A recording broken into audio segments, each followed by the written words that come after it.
Vous écoutez l'émission Il est écrit en balado-diffusion. Il est écrit, c'est un autre regard sur le monde et nous-mêmes à la lumière des pages de la Bible. Bonne écoute.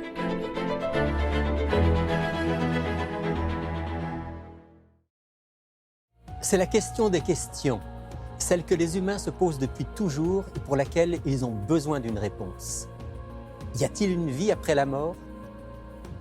Les réponses données sont variées.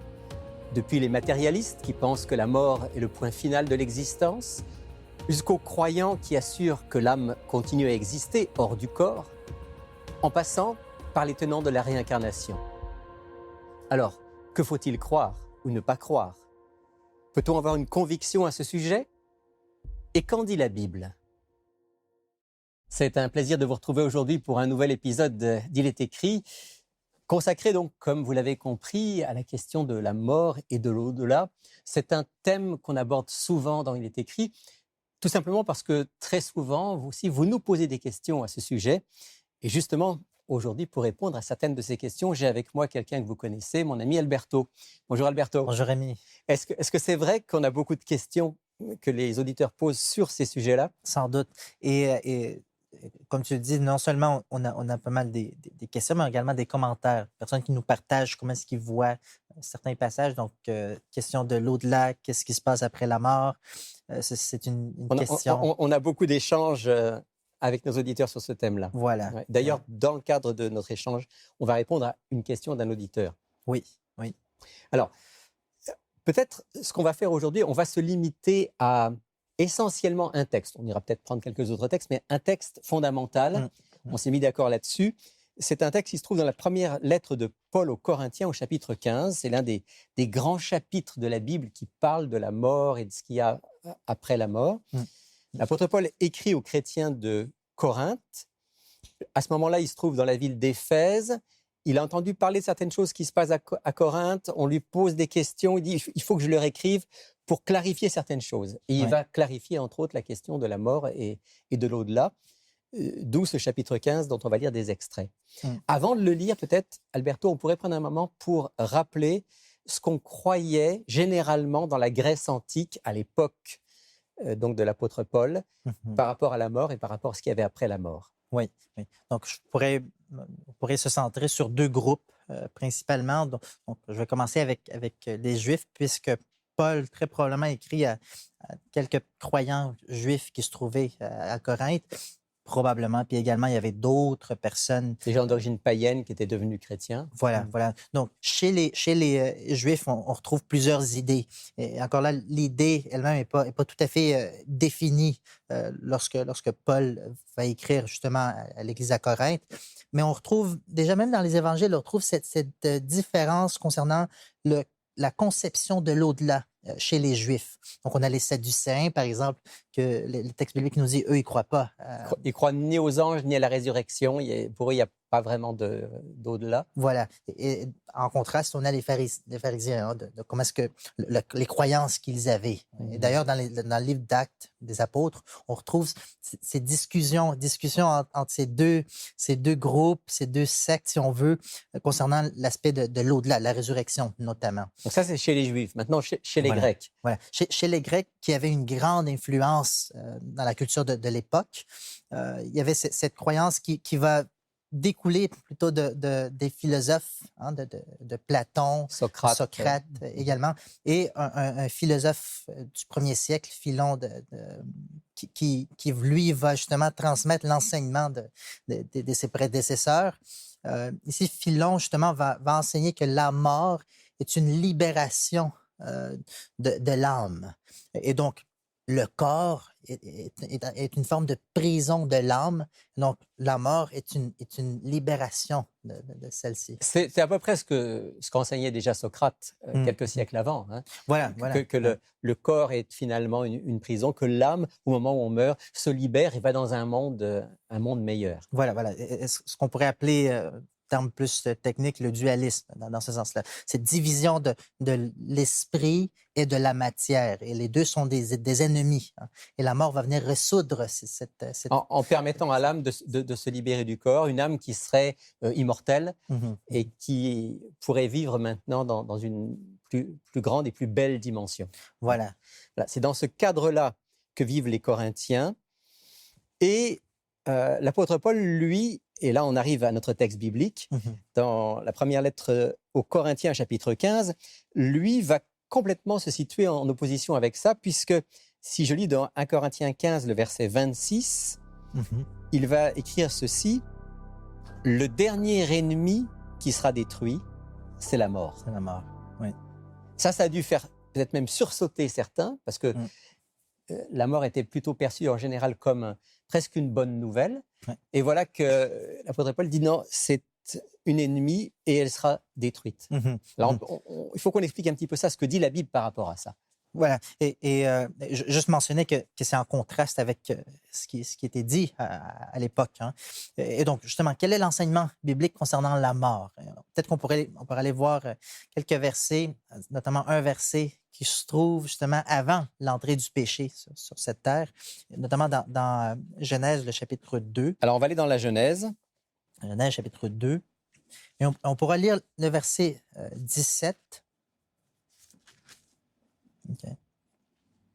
Dans laquelle Dieu va parler à Adam et Ève de la conséquence, c'est-à-dire qu'ils auront s'ils mangent de cet arbre qu'ils devaient Le pas fameux manger. arbre, ouais, de la connaissance du bien et du mal. Hein. Voilà, donc chapitre 2, verset 17. « Mais tu ne mangeras pas de l'arbre de la connaissance du bien et du mal, car le jour où tu en mangeras, tu mourras. » Alors, tu mourras, ça c'est ce que Adam et Ève ont entendu.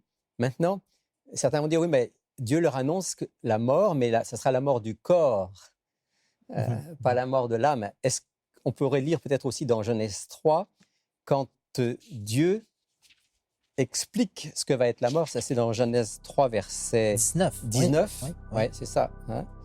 Donc, c'est à la sueur de ton visage que tu mangeras du pain jusqu'à ce que tu retournes dans la terre, d'où tu as été pris, car tu es poussière et tu retourneras dans la poussière. Voilà. Donc, Dieu crée l'être humain pour vivre éternellement. Dieu nous a créés pour vivre. Au départ. Et la mort est une conséquence de la désobéissance, une conséquence du péché. En fait, de la séparation d'avec Dieu. Voilà. Ouais. Et donc, on retrouve ici la parole de Dieu, hein, qui dit, le jour où est-ce que tu vas en manger, tu vas mourir. Et ici, on a la description de cette mort, tu vas retourner à la poussière. C'est intéressant parce que si on se pose la question, où était l'homme, ou qu'était l'homme avant que Dieu ne le forme à partir de la terre, de la poussière, puis qu'il souffle de vie? Qu'est-ce qu'il était? Réponse, rien. Voilà.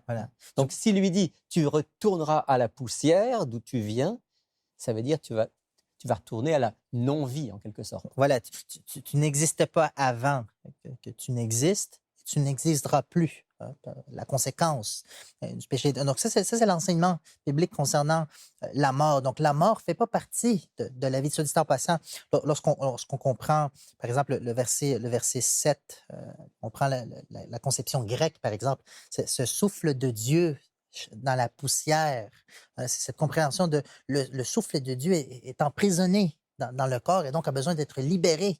Et c'est ce qui arrivera lors de la mort.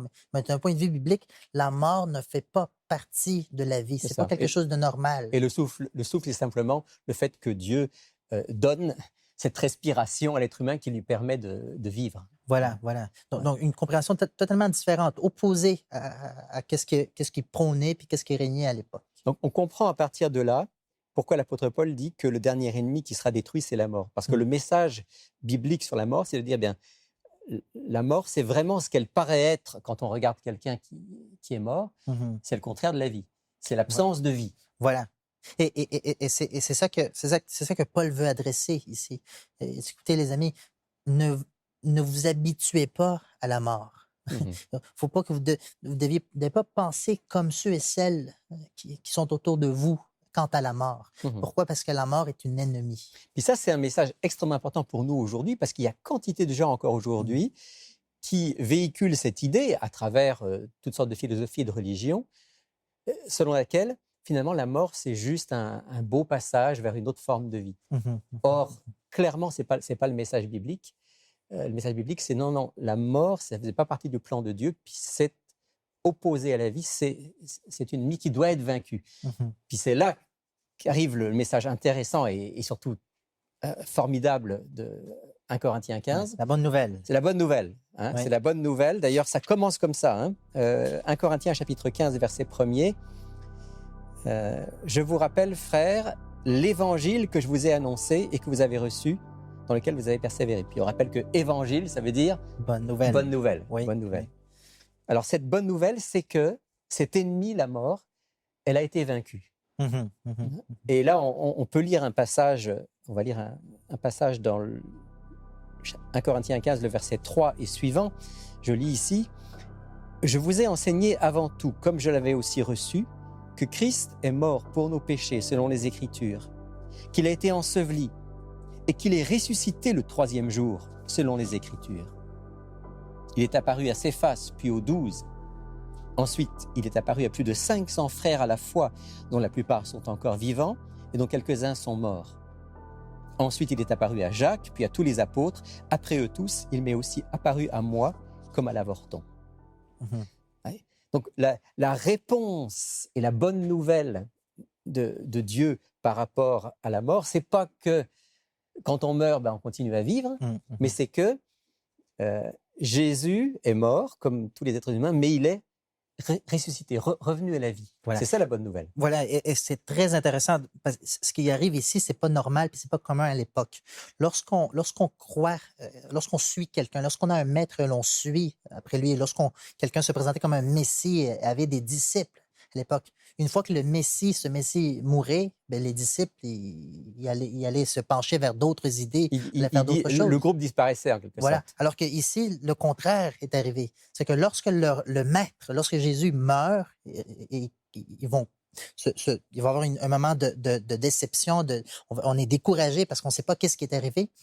Lorsque Jésus va ressusciter, va se présenter aux disciples, il y a un feu, une flamme qui va se rallumer, de sorte que les disciples vont prendre la résurrection de Jésus et vont dire, ben oui, c'est le Messie. De sorte que par la suite, on a des évangiles qui sont écrits, on a l'évangile qui est prêché, qui est présenté à l'époque. Tout le Nouveau Testament est inspiré par ce souffle que il est mort, oui, mais il est ressuscité. Il est ressuscité, voilà. Et donc, ça, c'est quelque chose de très intéressant, de sorte que le verset qu'on vient de lire, Paul va citer des personnes. Des témoins. Des témoins, voilà. Chers amis, c'est pas quelque chose que j'ai inventé, c'est pas quelque chose qu'on a été s'asseoir, manger ensemble, puis réfléchir concernant comment est-ce qu'on peut inventer cette histoire. C'est un fait historique. Voilà.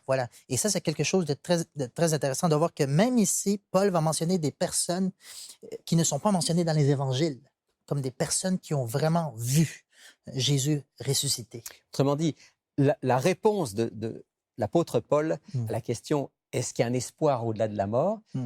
c'est pas de nous dire « oui, il y a un espoir au-delà de la mort parce qu'on continue à vivre sous la forme de notre âme », c'est de dire « il y a un espoir au-delà de la mort parce qu'il y a quelqu'un qui a vaincu la mort. Par sa vie parfaite, par sa résurrection, il a vaincu la mort. » La réponse au problème de la mort, c'est la résurrection et c'est Jésus-Christ. Voilà.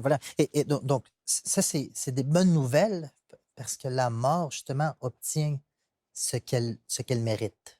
Elle va cesser d'exister. Elle n'existera plus. Elle ne fera pas partie de notre monde. Alors là, on passe, Alberto, tu viens de passer subtilement de la résurrection de Jésus à la résurrection qui est promise à tous ceux qui croient en lui et tous ceux qui sont fortement attachés à Dieu. Parce que le chapitre 15 de 1 Corinthiens nous dit « Bonne nouvelle, Jésus est mort, mais il est ressuscité ». Puis ensuite, il nous dit ce que lui, il a vécu, c'est ce qui nous est promis à nous aussi. Voilà. Et c'est pour ça que non seulement Paul, mais les autres disciples mettent l'accent sur la résurrection de Jésus. C'est-à-dire, si la résurrection de Jésus a eu lieu, soyez rassurés. Ayez la certitude que votre résurrection aura lieu également. Oui. Parce qu'il va dire, à l'inverse, si le Christ n'est pas ressuscité, on n'a aucune espérance. Voilà. En gros, c'est la résurrection ou rien. Et voilà. Pourquoi? Parce que si Jésus n'est pas ressuscité des morts, quelqu'un qui a vécu une vie parfaite, quelqu'un qui n'était pas censé de mourir ne peut pas revenir à la vie, si lui n'a pas le pouvoir, il n'aura pas plus le pouvoir sur moi.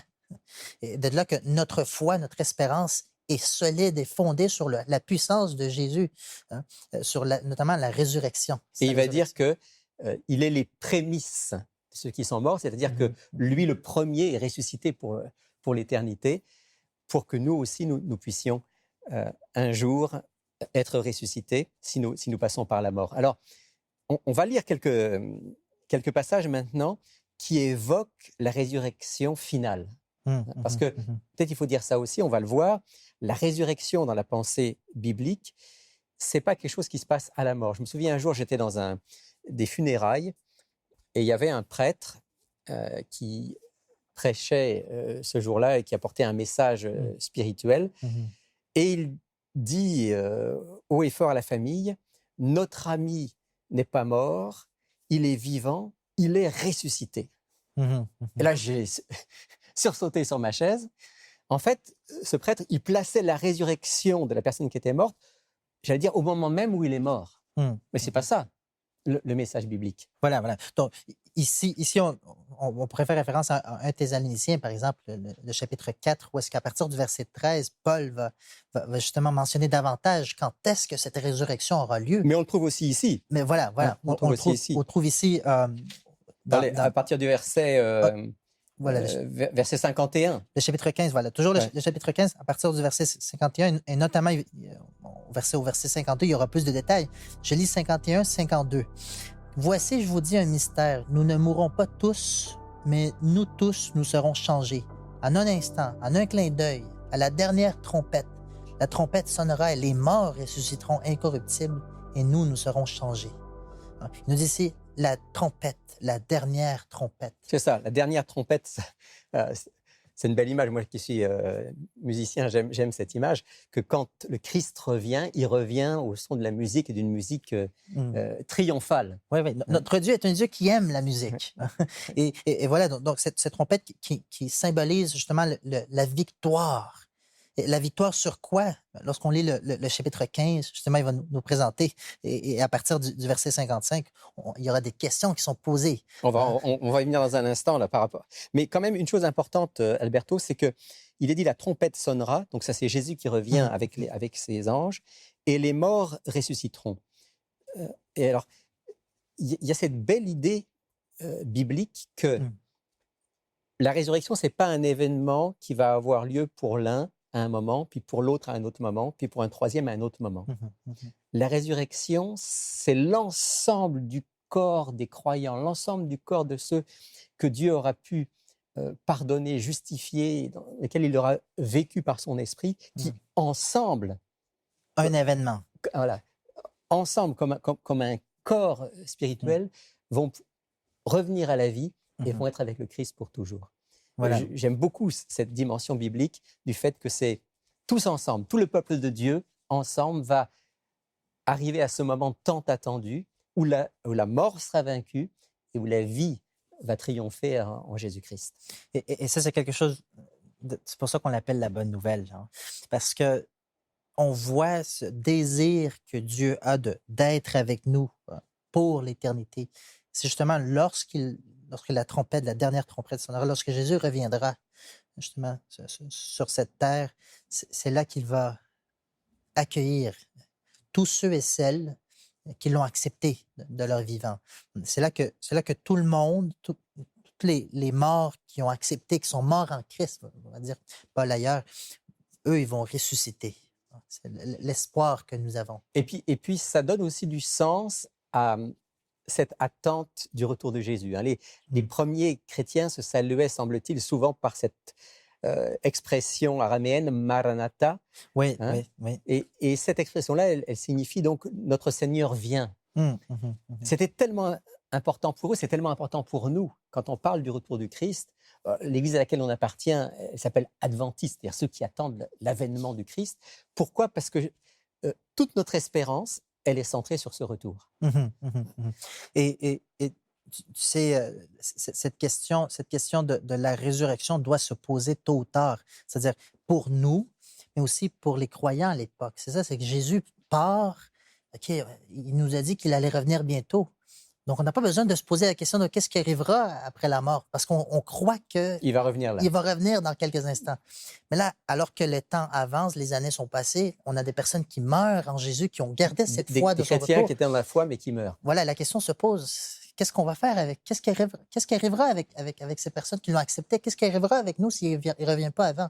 Là, c'est pour ça que Paul ici adresse, il te dit tout un chapitre pour leur dire, chers amis, gardez l'espoir, gardez l'espérance, parce que lorsque Jésus reviendra, c'est pas quelqu'un qui va mentir, c'est pas quelqu'un qui nous a menti, c'est pas quelqu'un qui va nous abandonner, c'est quelqu'un qui va venir et qui va ressusciter nos frères, nos sœurs qui sont malheureusement déjà partis. Il faut encore qu'on dise un mot, Alberto, sur cette résurrection, parce que ce corps-ci ne peut pas vivre plus que quelques dizaines d'années. L'apôtre Paul insiste sur le fait qu'au moment de la résurrection finale, on a bien un corps, mais un corps différent, un corps qui va appeler un corps incorruptible, un corps immortel. Peut-être on peut lire au moins un ou deux versets. Par exemple, je lis le verset 42, on est dans 1 Corinthiens 15 toujours, verset 42 et 44. Ainsi en est-il de la résurrection des morts. Le corps est semé corruptible, il ressuscite incorruptible. Verset 44, il est semé corps animal, il ressuscite corps spirituel. S'il y a un corps animal, il y a aussi un corps spirituel. Donc, on est bien d'accord, il s'agit d'une résurrection, on revient dans un corps, mais c'est pas le même corps. C'est un corps comme celui de Jésus après sa résurrection. Voilà. Et tu sais, ça me fait penser à une des questions qui nous est arrivée récemment. Quelqu'un qui nous posait la question, quelqu'un qui a été brûlé, nous disait-il. Ça, c'est un auditeur qui pose la question. Un auditeur qui nous pose la question, quelqu'un qui a été brûlé, par exemple. Comment est-ce que Dieu va le ramener à la vie? Comment est-ce que Dieu va faire pour le ressusciter? Parce qu'il ne reste plus rien. Voilà, il ne reste plus rien. Et donc, c'est une question honnête et sincère. C'est ici qu'on trouve la réponse. C'est qu'il ne faut pas qu'on voit la résurrection comme prendre les mêmes atomes, les mêmes molécules. Puis, c'est à partir de là. Non, Dieu est assez puissant. Et je pense que dans ce sens-là, on peut faire confiance à ces dieux qui nous promet ce que l'on retrouve dans les Écritures. Non seulement la résurrection, mais dans un corps différent de celui que nous avons. Donc, on peut dire à cet auditeur, ou auditrice, je ne sais pas, que peu importe comment on est mort, peu importe qu'on ait été enterré, qu'on ait été incinéré, qu'on ait été mangé par un poisson ou quoi que ce soit, finalement, Dieu n'a pas besoin de ces molécules. Lui, il garde dans sa mémoire qui nous sommes, et puis il va nous donner un corps incorruptible au moment de la résurrection. Voilà, de sorte que même si nous n'avons pas le même corps, on serait capable de se reconnaître. On sera toujours nous-mêmes. On sera toujours nous-mêmes. Il y a encore plein de questions par rapport à la mort, à la résurrection. Tu as entre les mains notre offre de la semaine qui justement répond à beaucoup de ces questions. Voilà, donc un livre que j'aime beaucoup parce qu'on va voir dans la Bible quelques passages qui sont en lien avec les sujets traités. Beaucoup de passages. Voilà, il y en aura 4 sujets qui seront traités. Donc, la mort, la résurrection, le ciel et l'enfer. D'ailleurs, c'est le titre du livre qui va être abordé. Moi j'aime bien parce qu'on lit le verset biblique, on a une explication par la suite. Et ça aide à mieux comprendre certains versets qui peuvent être difficiles à comprendre concernant ces 4 aspects. C'est très complet, c'est très systématique. Voilà. Donc pour quelqu'un qui désire plonger dans les Écritures et voir ce que la Bible enseigne sur ces 4 sujets, je crois que la lecture de ce livre serait très important. Il va l'aider sans doute à voir l'enseignement biblique. C'est pas un gros livre, mais il y a énormément de stock là-dedans, comme on dit. Voilà. Et c'est très fidèle à la Bible. Puis en plus, ça coûte pas cher. Oui. Donc, pour 10 $ plus les frais de port, les gens vont pouvoir profiter de ce livre qui va les aider, je suis convaincu, à mieux comprendre ces 4 sujets-ci. La mort et la résurrection, le ciel et l'enfer. Donc, un livre très complet pour seulement 10 $. Ça vaut la peine de se le procurer. Oui. Et puis, nous, on va terminer simplement en rappelant que cette promesse de la résurrection, elle est faite à tous ceux qui sont unis au Christ. Lui a vaincu la mort, il est ressuscité. Et donc, c'est une invitation pour chacun d'entre nous à apprendre à connaître le Christ, à lui permettre de vivre en nous, de telle sorte qu'on soit vivant quand il reviendra, ce que peut-être on espère tous plus ou moins, ou qu'on doive mourir avant, on sera unis à lui, Mhm. unis dans la mort, mais aussi unis dans la résurrection pour cette vie éternelle et cette vie dans un monde nouveau qu'il nous prépare. Voilà, sans mort. Sans la mort, sans le péché et Mhm. sans le mal. Oui. On n'a pas pu tout dire, mais on a essayé de résumer l'enseignement de l'apôtre Paul dans ce chapitre 15 des Corinthiens. Si tu veux, on va terminer par une prière ensemble. Oui. Merci notre Père, merci pour cette bonne nouvelle, comme on le disait il y a un instant, cette bonne nouvelle que tu es le Dieu de la vie, que Jésus a vaincu la mort et que sa résurrection peut être la nôtre si seulement nous te faisons confiance, si avec un cœur simple, humble, repentant, on te laisse nous purifier de toutes nos fautes et nous donner une vie nouvelle par ton esprit. Permets Seigneur qu'on soit tous présents à ce grand rendez-vous que tu nous donnes et qu'on puisse vivre pour l'éternité dans ta présence avec la joie d'une vie où le mal, la souffrance et la mort auront disparu. Nous t'en prions au nom de Jésus. Amen. Amen.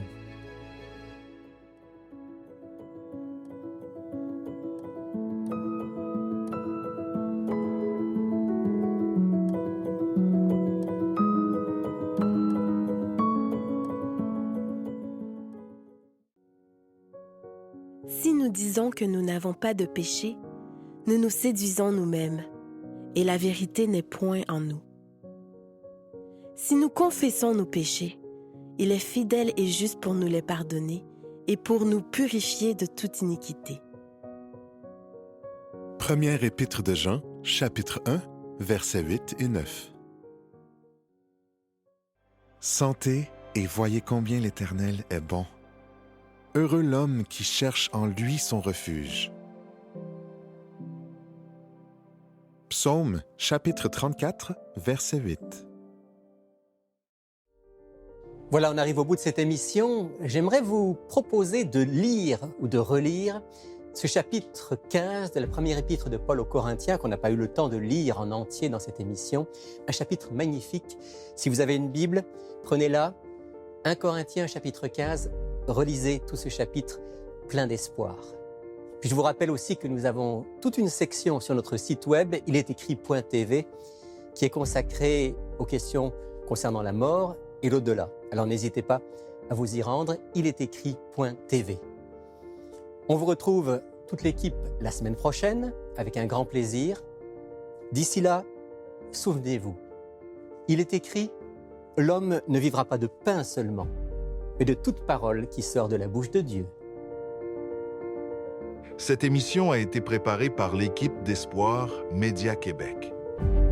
Laissez-nous vos commentaires, questions et suggestions sur ilétécrit.tv. Si vous avez apprécié ce balado, partagez-le.